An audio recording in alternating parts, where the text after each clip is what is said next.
নমস্কাৰ ষ্টুডিঅ'ত মই প্ৰিয়ংকা কাছাৰৰ ভিডিঅ সুজা হুছেইন মজুমদাৰক গ্ৰেফতাৰ কৰা হৈছে নিখা নিজ ঘৰৰ পৰা সুজা হুছেইনক গ্ৰেফতাৰ কাঠিগড়া ব্লকৰ ভিডিঅ সুজা হুছেইন মজুমদাৰ হুছেইনৰ বিৰুদ্ধে কোটি টকাৰ দুৰ্নীতিৰ অভিযোগ গ্ৰামোন্নয়নৰ বিভিন্ন আঁচনিত সংঘটিত কৰিছিল দুৰ্নীতি কাছাৰ জিলা পৰিষদে গঠন কৰিছিল 4জনীয়া তদন্ত কমিটিয়ে কেইবাজনো বিষয়াৰ বিৰুদ্ধে দাখিল কৰিছিল এজাহাৰ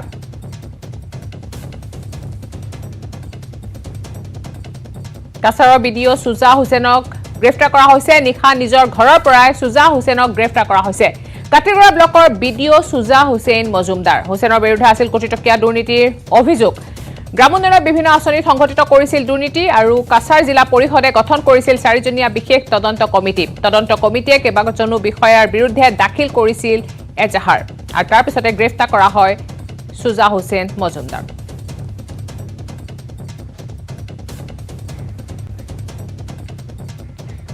কাৰ্বি পাহাৰত ইউপিআৰএফ উগ্ৰপন্থীৰ নিজৰ মাজতে সংঘটিত হৈছে প্ৰচণ্ড গুলিয়াগুলি সতীৰ্থৰ গুলিতে নিহত হৈছে ইউপিআৰএফৰ স্বয়ম্ভূ মুখ্য সেনাধ্যক্ষ মানগিন খলহো উৰফে বীৰাপ্পন নিজৰ মাজতে গুলিয়াগুলি হৈ মৃত্যু হয় সেনাধ্যক্ষ বীৰাপ্পনৰ কাৰ্বি আংলঙৰ বুকাজানৰ দুৰ্গম অঞ্চল খেংবিপুং অঞ্চলত সংঘটিত হয় এই ঘটনা আজি পুৱতি নিশা সংঘটিত হৈছিল এই ঘটনাটো বৰ্তমান মৃতদেহটো বুকাজান সমূহীয়া চিকিৎসালয়ৰ পৰা ডিফুলৈ লৈ যোৱা হৈছে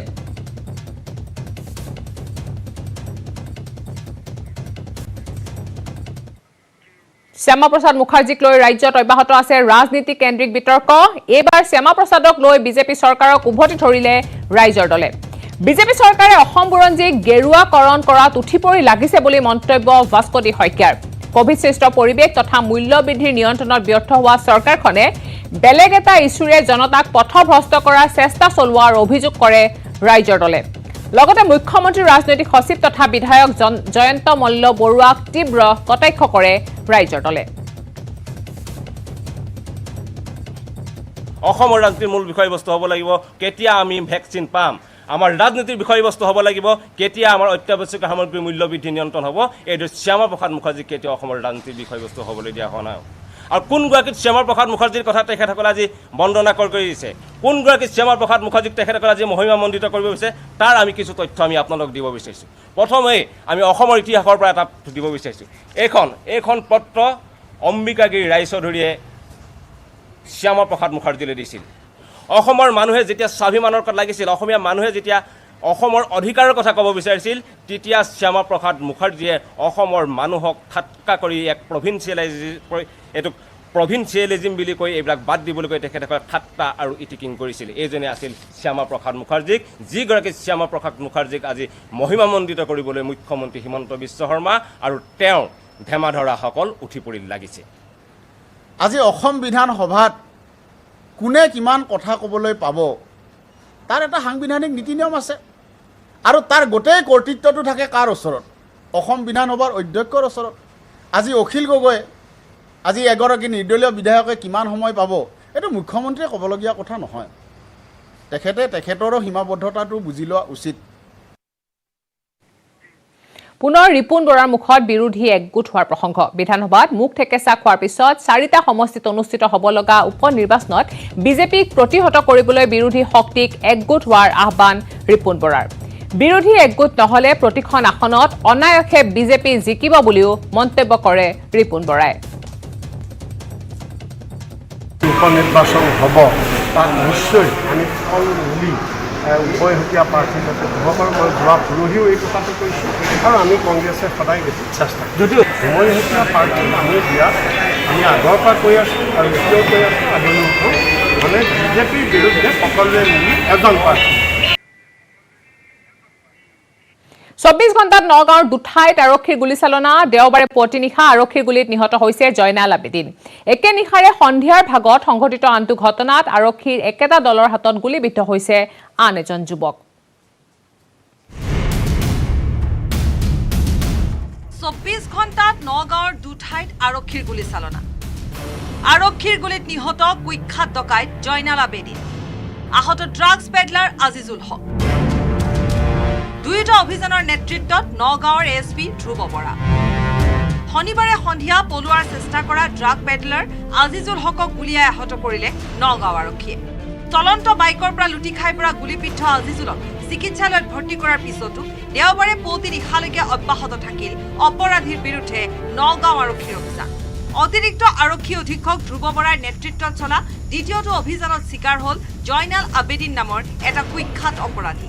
গ্ৰেপ্তাৰ কৰিবলৈ যোৱা আৰক্ষীক গুলী হোৱাৰ পৰিণতিতে টাৰ্গেট হ'ল জয়নাল আবেদিন। এই ভাষ্য নগাঁও আৰক্ষী অধীক্ষক আনন্দ মিশ্ৰৰ। কালি যেতিয়া ৰাতি তাক গ'লে এইটো ধৰাৰ কাৰণে তেতিয়া ঘৰ দিয়ে ওলাই একটা এইটো অগ্নিশাস্ত্ৰ মানে একটা ফায়াৰ আৰ্ম ওলাই লৈ 7.65 একটা ক্যালিবাৰ পিষ্টল লৈ একদম ধমাধম ফায়াৰিং ষ্টাৰ্ট কৰি দিলে পুলিচৰ ওপৰত। তো যেনে এইটো তাৰপিছত কমোশ্যন হ'ল তাত আৰু ৰিটালিয়েশ্যন আৰু সেল্ফ ডিফেন্সত যেতিয়া পুলিচ ফায়াৰ কৰিলে তাত লাগিছে গুলি লাগিল।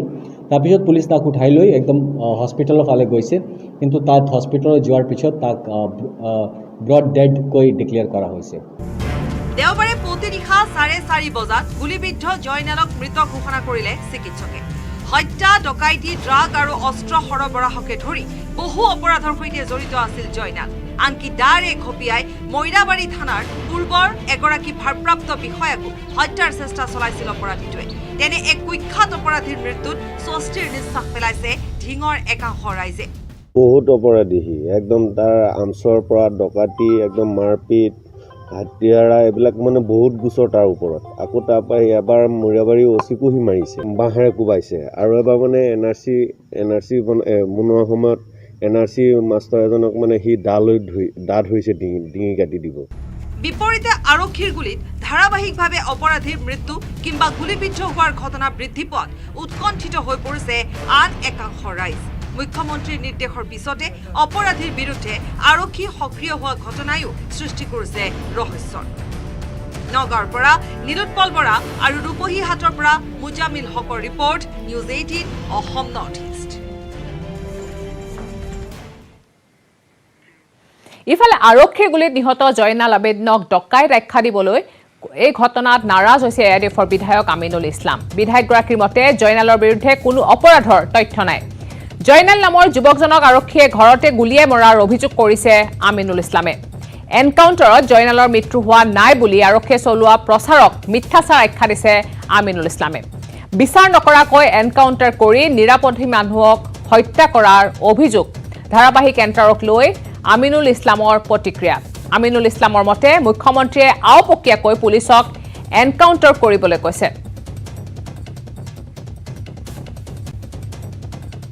মহোদয় কেইদিনমান পূৰ্বে সকলো SP আৰু OC সকলক মাতি তেওঁ এনকাউণ্টাৰ কৰাৰ যিটো নিৰ্দেশ দিলে তাৰ পিছৰ পৰা দেখা গ'ল যে এতিয়া যিকোনো গোচৰত মানুহক এনকাউণ্টাৰ কৰা আৰম্ভ কৰিছে। আৰক্ষীৰ সাহস বাঢ়ি গ'ল, বিনা বিচাৰে মানুহ হত্যা কৰাৰ এটা পৰিৱেশ সৃষ্টি হৈছে।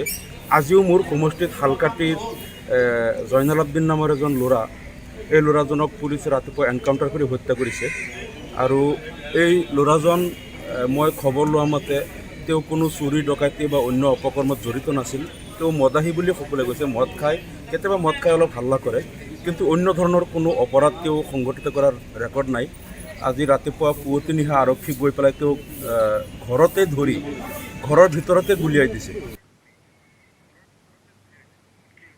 পুনৰ অশান্ত অসম মিজোৰাম সীমান্ত। এইবাৰ অসম আৰক্ষী প্ৰশাসনৰ বিষয়ালৈ লক্ষ্য কৰি গ্ৰেনেড নিক্ষেপ কৰিলে মিজো দুৰ্বৃত্তই। আগ্ৰাসী মিজোই সংঘটিত কৰা 3টাকৈ গ্ৰেনেড বিস্ফোৰণত কঁপি উঠিল কাছাৰৰ অসম মিজোৰাম সীমান্ত। ৰাজধানীত আলোচনা, সীমান্তত বিস্ফোৰণ। পুনৰ অশান্ত অসম মিজোৰাম সীমান্ত। 3টাকৈ গ্ৰেনেড বিস্ফোৰণত কঁপিল সীমান্তৱৰ্তী অঞ্চল। যি সময়ত সীমা সমস্যাক লৈ দিল্লীত আলোচনা চলি আছিল, সেই সময়তে গ্ৰেনেড বিস্ফোৰণে কঁপালে অসম মিজোৰামৰ সীমান্ত। কাছাৰৰ সীমান্তৱৰ্তী অঞ্চল ধলাখালত মিজো দুৰ্বৃত্তই বিস্ফোৰণ ঘটালে 3টাকৈ গ্ৰেনেড। শনিবাৰে এটা পথ নিৰ্মাণক লৈ সৃষ্টি হৈছিল তীব্ৰ উত্তেজনাৰ। তাৰ পিছতেই ঘটনাস্থলীত উপস্থিত অসম আৰক্ষী প্ৰশাসনৰ বিষয়ালৈ লক্ষ্য কৰি গ্ৰেনেড নিক্ষেপ কৰিছিল মিজো দুৰ্বৃত্তই। প্ৰথমটো বিস্ফোৰণৰ চাঞ্চল্য মাৰ নুবুজাওঁতেই নিশাৰ ভাগত হাবিৰ মাজত পুনৰ 2টাকৈ বিস্ফোৰণ ঘটায় মিজো দুৰ্বৃত্তই। অসমৰ ভূমিত মিজো দুৰ্বৃত্তই বিস্ফোৰণ ঘটোৱাৰ দাবী স্থানীয় ৰাইজৰ। কিন্তু মুখ্যমন্ত্ৰীৰ দাবী অসমৰ ভূমিত নহয় মিজোৰামৰ ভূমিতহে সংঘটিত হৈছে বিস্ফোৰণ অসমৰ ভূমিত বিস্ফোৰণ ঘটালে ৰাজ্য চৰকাৰে ল'ব কঠোৰ ব্যৱস্থা যোৱাকালি 2-3টা বম ব্লাষ্ট হৈছে কিন্তু সেইটো মিজোৰাম বাউণ্ডাৰীৰ ভিতৰত হৈছে হয়তো কোনোবাই ভাবিছে যে বম ব্লাষ্টৰ শব্দ শুনিলে অসম পুলিচ আঁতৰি যাব তেওঁলোকৰ ভিতৰত বম ব্লাষ্ট হৈছে তাৰ ইনকুৱাৰী মিজোৰাম পুলিচে কৰিব কিন্তু অসমৰ আৰক্ষী বাহিনী সীমান্তত আছে তাৰ পৰা আঁতৰি অহাৰ আমাৰ কোনো প্ল্যান নাই অসমৰ এটুকুৰা মাটিও কোনেও দখল কৰিব নোৱাৰে অসমৰ সাংবিধানিক সীমা সুৰক্ষাৰ বাবে আৰক্ষীৰ শীৰ্ষ পৰ্যায়ৰ এটা দল এতিয়াও সষ্টম হৈ আছে সীমান্তত এই অভয়বাণী মুখ্যমন্ত্ৰী হিমন্ত বিশ্ব শৰ্মাৰ যোৱা এটা মাহত আমি নিশ্চিত কৰিছোঁ যে অসমৰ সাংবিধানিক সীমাৰ ভিতৰত যাতে কোনো সোমাব নোৱাৰে এতিয়া অসম পুলিচৰ অতিৰিক্ত আৰক্ষী মহানিৰ্দেশকে আদি কৰি উচ্চপদস্থ বিষয়াসকল সীমান্তত আছে আৰু মই আপোনালোকক জনাব পাৰোঁ যে বৰ্তমান অসমৰ এটুকুৰা মাটিও কোনেও ল'ব পৰা নাই আমি বৰ্ডাৰ আউটপোষ্ট ৰাস্তা সকলো আমি নিৰ্মাণ কৰিছোঁ যাতে আমি আমাৰ সাংবিধানিক সীমাক ৰক্ষা কৰিব পাৰোঁ মুখ্যমন্ত্ৰীৰ এই তাৎপৰ্যপূৰ্ণ মন্তব্যৰ পিছতে সীমান্তত কিদৰে তৎপৰ হ'ব অসম আৰক্ষীৰ দল সীমান্তত মিজো দুৰ্বৃত্তৰ আগ্ৰাসন ৰোধ কৰিব পাৰিবনে চৰকাৰে সেয়া সময়তহে লক্ষণীয় হ'ব শিলচৰৰ পৰা Aniruddha Laskar report news 18 Assam north east অপৰাধ আৰু অপৰাধীৰ বিৰুদ্ধে কঠোৰ হৈছে আৰক্ষী চৰকাৰ গঠনৰ 2 মাহৰ ভিতৰতে সংঘটিত হৈছে এটাৰ পিছত আনটো এনকাউণ্টাৰ প্ৰতিদিনে হয় গুলিবিদ্ধ হৈছে নহয় মৃত্যু হৈছে অপৰাধীৰ সম্প্ৰতি কেৱল GMCHতে চিকিৎসাধীন হৈ আছে 7টাকৈ গুলিবিদ্ধ অপৰাধী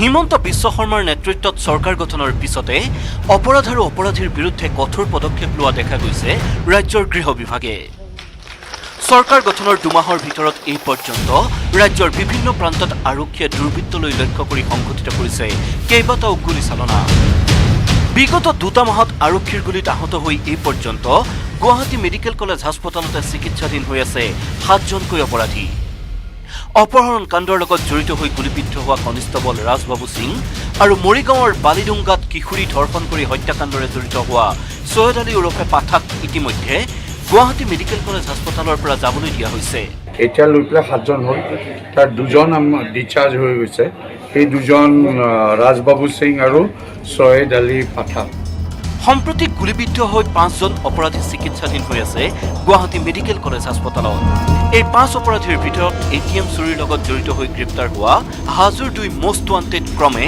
জাকিৰ আলী আৰু ফজল আলী ভৰিত গুলীবিদ্ধ হৈ চিকিৎসাধীন গুৱাহাটী মেডিকেল কলেজ হাস্পতালত পলাশবাৰী আৰক্ষীৰ জালত পৰা মণিপুৰী ড্ৰাগছ মাফিয়া লাংখুলাল মাতে চিকিৎসাধীন গুৱাহাটী মেডিকেল কলেজ হাস্পতালত মালিগাঁৱত দিন দুপৰতে ব্যৱসায়ীৰ পৰা টকাৰ বেগ কাঢ়ি লৈ গ্ৰেপ্তাৰ হোৱা বন্তি গোৱালাও গুলীবিদ্ধ হৈ বৰ্তমান চিকিৎসাধীন গুৱাহাটী মেডিকেল কলেজ হাস্পতালত এজন হ'ল ফজল আলী জাকিৰ আলী এই 2জনে ATM চুৰ তাৰপিছত বন্তি যাদৱ যোনজন কোচবিহাৰ ৱেষ্ট বেংগল এইজন মালিগাঁৱৰ পৰা লৈছে লালকুমলাল মাতে মণিপুৰৰ প্ৰেমৰ চলনাৰে শিশুসহ মহিলাক অপহৰণৰ চেষ্টা চলাই গ্ৰেপ্তাৰ হৈছিল জেহেৰুল ইছলাম নামৰ অপৰাধীটো কিন্তু আৰক্ষীৰ জিম্মাৰ পৰা পলাবলৈ লওঁতেই আৰক্ষীৰ গুলীত আহত হৈ সম্প্ৰতি চিকিৎসাধীন গুৱাহাটী মেডিকেল কলেজ হাস্পতালত আৰু এতিয়া আছে আমাৰ ওচৰত আজি আহা জহিৰুল ইছলাম 32 ইয়াৰ্ছ এতিয়া এনেদৰেই অপৰাধীৰ যেন মূৰৰ কামৰণি হৈ পৰিছে অসম আৰক্ষী গুৱাহাটী মেডিকেল কলেজ হাস্পতালৰ পৰা ওলাই এইসকল অপৰাধী ঘৰলৈ যায় নে কাৰাগাৰলৈ যায় সেয়াহে সমাজৰ বাবে গুৰুত্বপূৰ্ণ ভাস্কৰজ্যোতি হাজৰিকাৰ report news 18 Assam north east বাতৰি মাজলৈ মহামাৰী কৰোণাই কাঢ়ি নিছে অসমীয়া সাহিত্য জগতৰ 2 মহীৰোহক কোভিডকালীন জটিল সময়ত বিদায় মাগিলে হোমেন বৰগোহাঁই আৰু ডক্টৰ লক্ষীনন্দন বৰা এই 2 মহীৰোহৰ কৰ্ম সাধনা জীৱন আৰু দৰ্শন তুলি ধৰিলে অসম প্ৰকাশন পৰিষদৰ আলোচনীত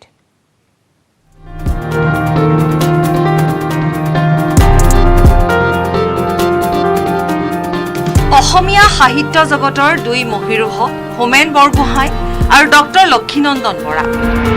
আজীৱন সাহিত্য সাধনাৰে অসমীয়া সমাজ আৰু মনন চহকী কৰি থৈ যোৱা এই দুগৰাকী সাহিত্যিকে কোভিডকালীন জটিল সময়ত মাগিলে বিদায়। লগে লগে অৱসান ঘটিল দুয়োজনে সৃষ্টি কৰা দুটা সাহিত্য ধাৰাত। 50ৰো অধিক বছৰ সৃষ্টি আৰু সাধনাৰে সমাজ জীৱন জীপাল কৰি ৰখা এই দুইগৰাকী মহিৰুহৰ জীৱন কৰ্মৰ ওপৰত বিশেষ আলোকপাত কৰি বৌদ্ধিক মহলত চৰ্চাৰ বিষয় হৈছে এখন আলোচনী। অসম প্ৰকাশন পৰিষদৰ দ্বাৰা প্ৰকাশিত প্ৰকাশ আলোচনীত সম্পূৰ্ণৰূপে তুলি ধৰা হৈছে হোমেন বৰগোহাঁই আৰু লক্ষীনন্দন বৰাৰ কৰ্ম, সাধনা, জীৱন আৰু দৰ্শন। কিছুদিনৰ অগাপিছাকৈ প্ৰায় একে বয়সতে মৃত্যুবৰণ কৰা হোমেন বৰগোহাঁইৰ সম্পৰ্কত আলোচনীখনৰ জুনৰ সংখ্যাত প্ৰকাশিত হৈছে কেইবাটাও গুৰুত্বপূৰ্ণ প্ৰবন্ধ। মিহিৰ দেউৰীৰ সম্পাদনাত প্ৰকাশিত সাহিত্য আলোচনীখনত কেইবাগৰাকীও বিদগ্ধ লেখক সমালোচকে আলোকপাত কৰিছে বৰগোহাঁইৰ কৰ্ম আৰু জীৱনৰ ওপৰত।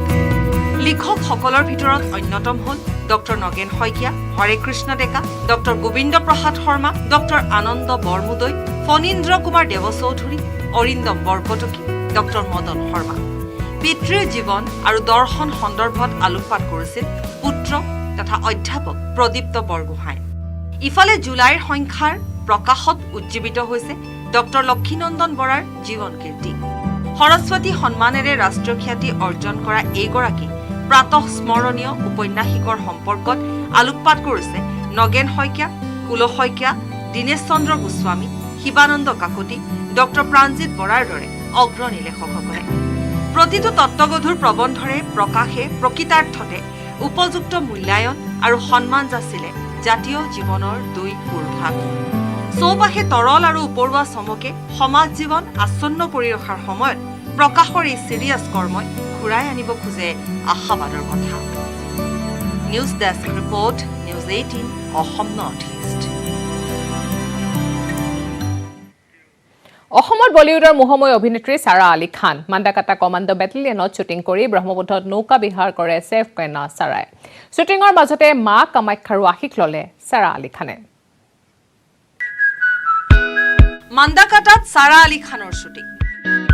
বীৰাংগনাৰ সৈতে শ্বুটিঙৰ পিছত নৌকা ভ্ৰমণ। কামাখ্যাটো আঁঠু ললে চেফ কন্যাই। অসম আৰক্ষীৰ বীৰাংগনা শীৰ্ষক এখন তথ্যচিত্ৰৰ শ্বুটিঙৰ বাবে এতিয়া গুৱাহাটীৰ ৰেডিশ্যন ব্লুত বাহৰ পাতিছে চেফ আলী খানৰ কন্যা ছাৰা আলী খানে। কেইবাগৰাকীও বীৰাংগনাৰ সৈতে মাণ্ডাকাটাৰ অসম আৰক্ষীৰ প্ৰশিক্ষণ কেন্দ্ৰত শ্বুটিঙত অংশ ললে অভিনেত্ৰীগৰাকীয়ে। শ্বুটিং সামৰাৰ পিছত ব্ৰহ্মপুত্ৰত ছাৰাৰ নৌকা বিহাৰ। প্ৰায় 45 মিনিট সময় লুইতৰ ৰূপ উপভোগ কৰাৰ পিছত ফুট শুভ্ৰ সাজত কামাখ্যা দেখা গ'ল ছাৰা। কপালত টিকটিকীয়া ৰঙা ফুট। এই বেশত মা কামাখ্যা ধামত ফটোৰ বাবে পজ ছাৰাৰ। বীৰাংগনা শীৰ্ষক এখন তথ্যচিত্ৰৰ শ্বুটিঙৰ চলেৰে অসমলৈ অহা ছাৰাই আমেজ লৈছে সেউজ প্ৰকৃতি। মালিগাঁৱৰ পৰা ৰকিবুৰ ৰহমানৰ report, news 18 Assam north east. Covid মহামাৰীয়ে স্বামীহাৰা কৰা মহিলালৈ সংস্থাপনৰ চেষ্টা ৰাজ্য চৰকাৰৰ।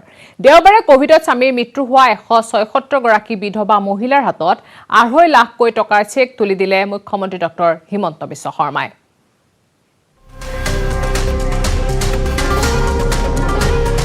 কোভিডে বিধৱা কৰা মহিলাক সকাহ, প্ৰতিগৰাকীলৈ 2.5 লাখ টকাৰ সাহায্য। মুখ্যমন্ত্ৰীয়ে প্ৰদান কৰিলে চেক।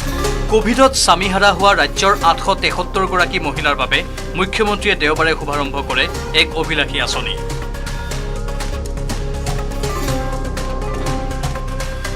মহানগৰীৰ শ্ৰীমন্ত শংকৰদেৱ কলাক্ষেত্ৰত অনুষ্ঠিত গাম্ভীৰ্যপূৰ্ণ অনুষ্ঠানটোত 8খন জিলাৰ 176 গৰাকী মহিলাক গাইপতি 2.5 লাখ টকাৰ চেক প্ৰদান কৰে মুখ্যমন্ত্ৰীয়ে।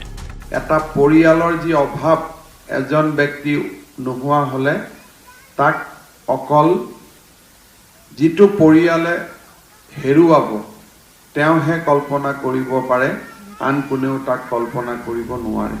অনুষ্ঠানটোত মুখ্যমন্ত্ৰী ডক্টৰ হিমন্ত বিশ্ব শৰ্মাৰ লগতে তেওঁৰ মন্ত্ৰীসভাৰ 12 গৰাকী মন্ত্ৰী ক্ৰমে কেশৱ মহন্ত, ৰঞ্জিত কুমাৰ দাস, চন্দ্ৰমোহন পাটোৱাৰী, উৰ্ষাও ব্ৰহ্ম, ৰণোজ পেগু, অতুল বৰা, পৰিমল শুক্লবৈদ্য, সঞ্জয় কিষাণ, যোগেন মোহন, পীযুষ হাজৰিকা, অশোক সিংঘাল আৰু বিমল বৰা উপস্থিত আছিল।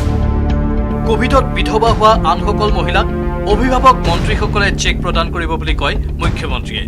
যিমানখিনি আন জিলাত আমি যাক আজি অনা নাই, কাৰণ তেওঁলোকে কষ্ট কৰি আহিব, কষ্ট কৰি ঘূৰি যাব, তেখেতসকলক আমাৰ অভিভাৱক মন্ত্ৰীসকলে শনিবাৰ আৰু ৰবিবাৰে এই চেকখিনি বিতৰণ কৰি দিব।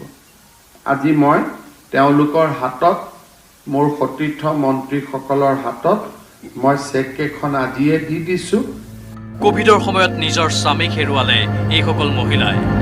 স্বামীহাৰা বিভিন্নগৰাকী দুখীয়া মহিলাই দেওবাৰৰ কাৰ্যসূচীত উপস্থিত থাকি আৱেগিক হৈ পৰে। চেক পাই মই সুখী হোৱা নাই, কাৰণ মোৰ মানুহজন মই ঢুকাল, মানুহজনক লৈহে মই সুখী হৈছোঁ। সেই সাহাৰ্য লৈ পেলাই আমি এতিয়া বহুত ছোৱালী বিয়া দিয়া, ল'ৰা ছোৱালী পঢ়োৱা শুনোৱা সেয়া কৰা কৰিব পাৰি। ৰাজ্যৰ মুঠ 873গৰাকীৰ 176গৰাকী মহিলাই দেওবাৰে ল'লে চেক। বাকীসকলৰ চেকো মুখ্যমন্ত্ৰীয়ে নিজেই অভিভাৱক মন্ত্ৰীসকলৰ হাতত প্ৰদান কৰে। কেমেৰা পাৰ্চন প্ৰভাত সিঙৰ সৈতে Bipul Barman, news 18 Assam north east.